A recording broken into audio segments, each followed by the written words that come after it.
which they lived their lives. We will never forget them, nor the last time we saw them this morning, as they prepared for their journey and waved goodbye and slipped the surly bonds of earth to touch the face of God. For WICR, I'm Mike Demergis. What's going on, WICR? Welcome back to Throwback Thursdays with Chelsea Taylor Harris and Enagite. Woo woo! We are back. We are talking about the latest and greatest in entertainment news. So we got to start off with what happened this weekend. Talk to me, Gite. The Super Bowl. Woo woo. Let's break it down for you guys. Everyone knows that the Seattle Seahawks Did not win. And the New England Patriots, they won. Woohoo. 28-24, of course. Yes, they did. All right. And they won. I watched the last 20 minutes of it, and it was intense. And I don't like football, but I loved it. There was a brawl. We'll talk about that a little bit later on. But there was a brawl at the end of the football game when obviously the Patriots were going to win. And I thought, I need to watch football more often. And that's pretty much that. But it was expected that the Seahawks were going to win because they came back again. The Patriots? The Seahawks were supposed to win. The Seahawks were supposed to win? Oh, okay. Yeah, they were I don't do statistics, but a lot of they people came back again. were saying that the New England Patriots, that it was a conspiracy, the Seahawks should have won and things like that. I don't know anything about football, but me either. I mean, I think I know more of the Patriots maybe because we're close to Boston. Yeah, the proximity. So a lot of people are always rooting for the Patriots. Less than you see people rooting for Seattle Seahawks. So. I found that I was working that day, so Luna, I see whoop whoop. We had a little Super Bowl bar mitzvah party. Okay, it was awesome, and they were rooting for the Seahawks because apparently people over here don't like people from Boston. I'm like, I don't care. I don't really care. Whatever floats your boat, floats your boat. That's all I care about. But the Seahawks did lose, unfortunately, for my little bar mitzvah boy that was at the party. So, tear to him, but he had an awesome party. So. Nice. I know. And then, oh, good goodness. And then there's the brawl at the end. Let's talk about the brawl. Do you see the brawl? I did not see the brawl. Oh, my goodness. There's an interception and something. I just see people fighting. I'm like, what? What the heck is going on? And there's the Seahawks linebacker, Bruce Irvin, was kicked out because of a penalty because of the fight. It was intense. It is all over my Vines. It's all over my Twitter. It was all over my BuzzFeed this morning. I was like, oh, they need Jesus. Wow. And you know what? That was the first time in NFL history that someone had to get ejected from the game. Wow. So that was crazy. And then the MVP of the game. Yep. This is all girl code. We don't do sports. We're an entertainment thing. This is the first and last time we will probably ever do sports. But the MVP was the one and only Tom Brady. Tom Brady. Ooh. Hot. It's a little hot in here. A little hot in her, Nelly once said. And it was his fourth Super Bowl victory. I'm pretty sure his second MVP, because according to one of the commercials, it was his second MVP. We'll get to that in a little bit.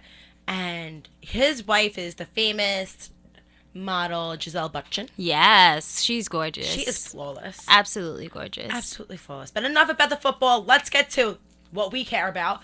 Katy Perry and the commercials. So, I know me and Enagite have mixed feelings about this halftime performance. What do you think? Okay, here's my thing. I knew Katy Perry was performing, wasn't excited about it. How no? I thought it was okay, yeah, Katy Perry's performing.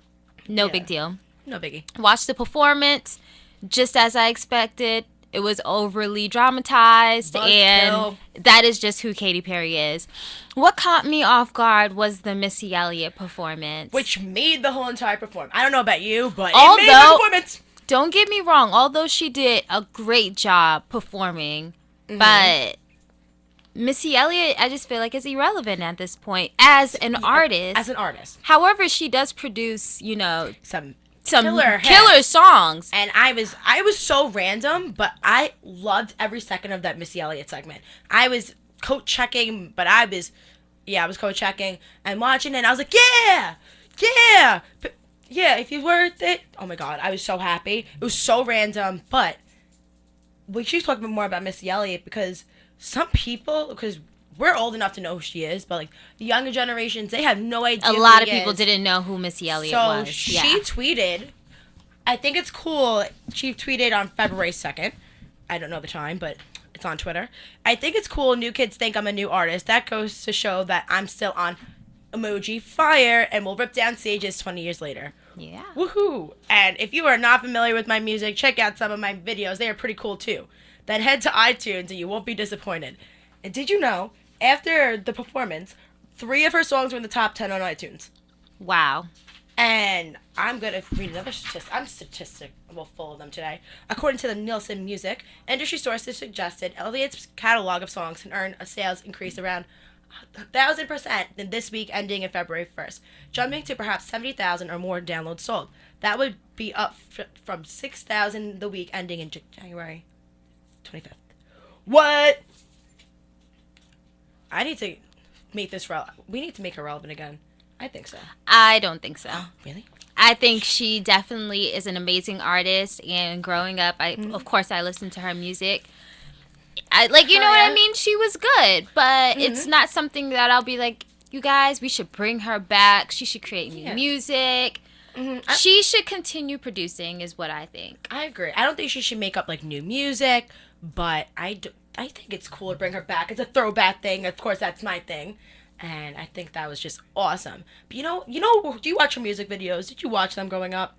Of course, I listened to her. Did you see the little girl dancing? Yeah. The little girl. So I read on BuzzFeed this morning that everyone was asking if Missy Elliott's going to be dancing. Her name is Allison Stoner. She's on the Disney Channel. Absolutely. Yeah, everyone knows her. Everyone was like, where is Allison Stoner? Because Allison Stoner was known for the girl at the big break dance and then slaying choreography in her music videos. And she tweeted a picture from like the airplane. She's like, I don't think I'm going to Missy Elliott's performance at the halftime. I was like, that's just childhood ruiner. And she's our age now too. She's 2021. Oh yeah. She's of age. Definitely, she's of age. That would have been a great thing to see. A great moment. That would have been pretty cool as well if they would have brought her back. Because then, I feel like if Katy Perry were to bring out more than one performer, that were from back around that time in the 90s and early 2000s, it would have made sense. And incorporate it, I feel like it would have made a little bit more sense to me. I'm like, okay, I see where Katy Perry's going with this. She's just bringing back the people that made bomb music. Yes. That basically led the way and for the people that are here today that we're listening to. But she didn't, so that's why I was so confused. Very confused. And Lenny Kravitz too. And when he came out, this was the song order, by the way. It was Roar, Dark Horse, I Kissed a Lady with Lenny Kravitz, Teenage Dream, and California Girls. We're going to get to the Katy Perry. Oh, my God. But we'll get there. Missy Elliott, Get Your Freak On, Work It, Lose Control, and then closer with Firework. Lenny, I did not think the I Kissed a Lady song should have been on the Super Bowl. If they were getting mad about the Janet Jackson moment and the Justin Timberlake moment, why bring this up? I think it's disgusting. Right. If they shun that, then I think the Super Bowl has it coming for them because that was highly inappropriate. There's so many little kids watching it. There's so many adults are watching it. I think that song, made her famous for being a little loose, but I don't think that was relevant and necessary and appropriate at all. Yeah, absolutely. I agree. Highly inappropriate. And then can we talk about the rest of her performances? Okay. She started off with Roar. I hated it because she was riding on a horse. Tiger. That was like a tiger. A huge tiger. I was confused about. I was confused about that too. It looked like something out of the Hunger Games. I don't know about you. Me and my sister were like, first of all, what animal is it? Yes. Question number 1. Yes. Then we're like, why is she riding this big animal? She looked like she was thing.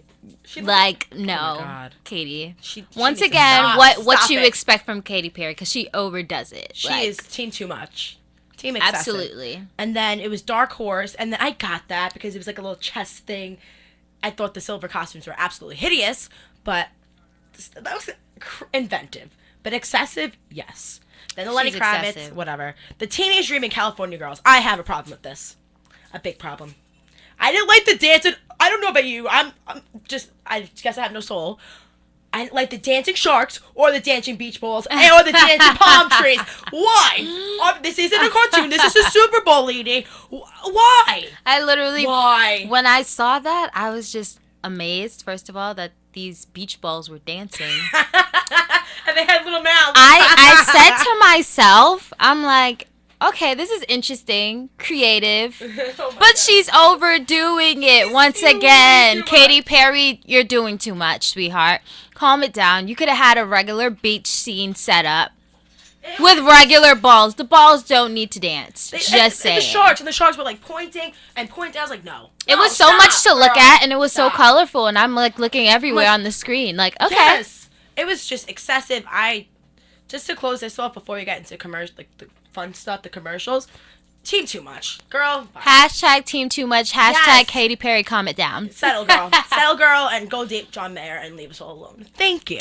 Okay, so commercials. Everyone's favorite. Okay, my favorite. I have a personal bias towards this one. We were just talking about. First of all the commercials were pretty much sad. They were the ethos. Professor Pignata once taught me the ethos. Just hit right here. But my favorite commercial was not about that.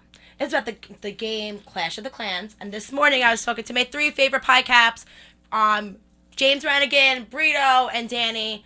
They were like, I was like, what's your favorite commercial? Because I really wasn't watching it too much, but I actually heard about the commercial that they were talking about because it was filmed in Brooklyn. It was a Clash of the Clans commercial with Liam Neeson, and it was about the Taken movie, and he was just re-acting the character, and he was in a cupcake shop, and it's the best cupcake shop in Brooklyn or ever. It's called Little Cupcake in Brooklyn, New York, and I was like, oh my god, I went there. I went to a place where Liam Neeson was, and I found that on Instagram, but I just thought that was a great commercial because it's the proximity is over here, close to us. All but right. that was my number one. What about you? What do you think about that? I didn't see that commercial at all. But my favorite commercial would have to be the Budweiser commercial. Yeah. With the lost puppy. I think that was adorable. I always love Budweiser commercials. Yes. So that was really nice. And also the McDonald's commercial. Which one was that? When you get to pay with love up until February 14th. Oh my God, yes, I saw that. So they make you do a good deed. I thought that was, honestly, it caught me a little bit emotionally because I was just like, I love this idea that McDonald's is going with because they do get so much backlash on having unhealthy food and all that kind of stuff. And they're like, you know what? Pay with love. Do a deed, like an act of good deed. Like, you know what I mean? I love and it's that. bringing together relationships in a sense. So that's what I love about it. Oh, now and I actually got to do it. You did? I did, and it worked. I was at McDonald's by my house, and I said, can I pay with a selfie? And she was like, sure. So I took a selfie with one of the McDonald's workers, and I got my hot fudge sundae and my smoothie for free. And so it works, you guys. Go do it. And McDonald's is right over here for Iona students. Yep. And last weekend, me and my roommate, we stayed up till 3 o'clock in the morning trying to get McDonald's breakfast. And imagine if we would have paid for a hug. With like the little McDonald's worker. I think that's awesome. That's going to save a lot of Gales meal card money. Go Gales.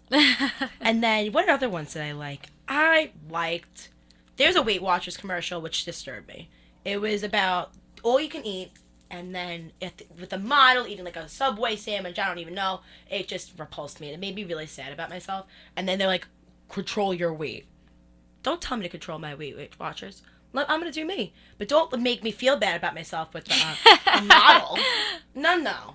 That's Team Too Much shit. This Super Bowl was just about Team Too Much. So they told you to lose weight right after they did the entire commercial, basically. About all you can eat. Really? Really, Weight Watchers? Really? You're killing me. Weight Watchers is going in the dump right now. That commercial's out. That's disgusting. But my favorite, we're going to say these last 2 commercials. These are my favorite. Enagite doesn't like one of them, but these were the movie previews. And there were 2 that stood out to me, or there were more, but these are the ones that I loved. First one is Pitch Perfect 2. Yay, yay, yay. Don't get why people are excited about that. I'm so excited. The first Never movie, liked the first one. I love the first one. I'm sorry, Gita. Don't get me wrong. They can sing. The music is When I'm awesome. gone. But the entire point of the movie is ridiculously I agree with that. pointless. I agree.